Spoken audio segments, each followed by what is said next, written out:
ராமநாதபுரம் நகர் பகுதியில் நீர்த்தேக்கம் அமைக்க உடனடியாக அரசு நடவடிக்கை எடுக்க வேண்டும் என விவசாயிகள் மற்றும் பொதுமக்கள் சார்பில் கோரிக்கையானது விடுக்கப்பட்டிருக்கிறது. இது குறித்த விவரங்களோடு இணைந்திருக்கிறார் எம்முடைய செய்தியாளர் பூபேஷ் சந்திரன்.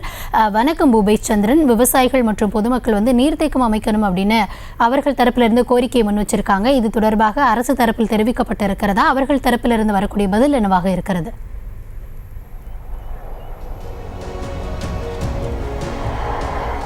நிச்சயமாக வணக்கம் கௌதமி. ராமநாதபுரம் மாவட்டம் என்பது வறண்ட பகுதி என நீண்ட நாட்களாக வசவு சொல்லப்படக்கூடிய சூழலே நிலவு வருகிறது.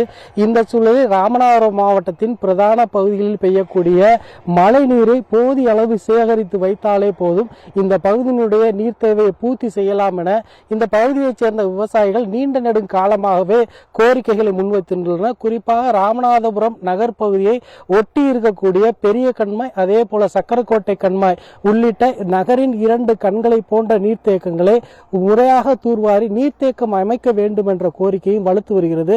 இது தொடர்பாக நம்மிடத்தில் விவசாயி ஒருவர் கூட இருக்கிறார். அது தொடர்பாக அவரிடத்தில் நாம் கேட்டு தகவல்களை பெறலாம்.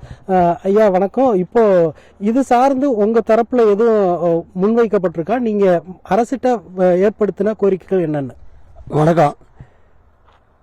நாங்கள் அரசாங்கத்திட்ட பல்வேறு ஆண்டு காலமாக தொடர்ந்து இதை தமிழ்நாடு வைகை விவசாய சங்கத்தின் சார்பாக வலியுறுத்திக்கிட்டே வர்றோம். ராமநாதபுரம் மாவட்டத்தினுடைய குடிநீர் தேவையை பூர்த்தி செய்வதற்கும் ராமநாதபுரத்தினுடைய விவசாய பயன்பாடு இருக்கும், அதே மாதிரி கால்நடையினுடைய உதவி இருக்கும்.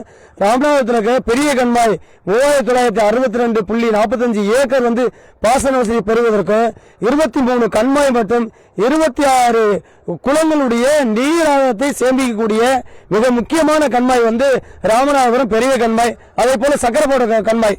இந்த கண்மாய் மன்னர் காலம் தொட்டு இன்று வரை நீர்த்தேக்கமாக்க வேண்டும் என்பது இந்த பகுதி விவசாயிகளுடைய கோரிக்கை மட்டுமல்ல, ராமநாதபுரம் மாவட்டத்தினுடைய ஒட்டுமொத்த விவசாயிகளுடைய 100 கோரிக்கை.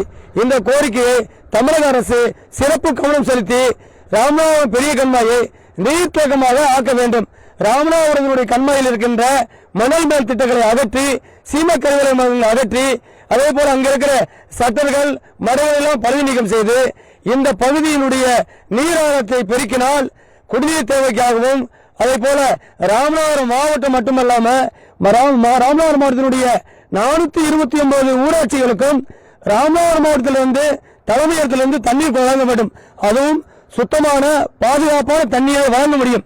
அதை வழங்குவதற்கு சம்பந்தப்பட்ட துறை அதிகாரிகள் கவனம் எடுக்க வேண்டும். 827 மழைப்பொழிவு, அதாவது வடகிழக்கு பருவமழை மட்டுமே நம்பி விவசாயம் செய்கிற எங்களுக்கு 827 மில்லிமீட்டர் மழை பெய்கிறது.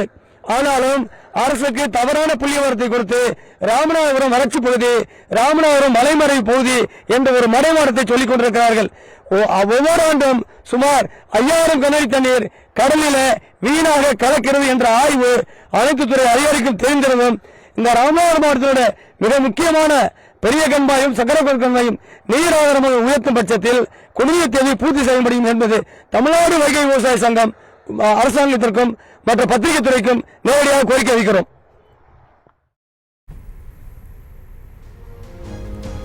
பொறுத்தமட்டில் வறண்ட பகுதி என்ற வசவு சொல்லை போக்குவதற்கு ராமநாதபுரம் நகரை ஒட்டி இருக்கக்கூடிய இந்த பெரிய கண்மாய், அதே போல சக்கரக்கோட்டை கண்மாய் உள்ளிட்ட நீர்நிலைகளை தூர்வாருவதோடு அதனை சீரமைத்து நீர்த்தேக்கங்கள் அமைக்க வேண்டும் என இந்த பகுதியைச் சேர்ந்த ஒட்டுமொத்த மக்களுடைய கோரிக்கையாக உள்ளது. இது தொடர்பாக அரசு அதிகாரிகளை நாம் தொடர்பு கொண்டு கேட்டபோது அவற்றை சரி செய்வதற்கு உரிய நடவடிக்கை எடுக்கப்படும் என தெரிவித்துள்ளனர். ராமநாதபுரத்திலிருந்து ஒளிப்பதிவாளர் முகமது பாக்கருடன் செய்தியாளர் பூபேஷ் சந்திரன். செய்திகளை உடனுக்குடனும் துல்லியமாகவும் தெரிந்து கொள்ள சப்ஸ்கிரைப் பண்ணுங்க.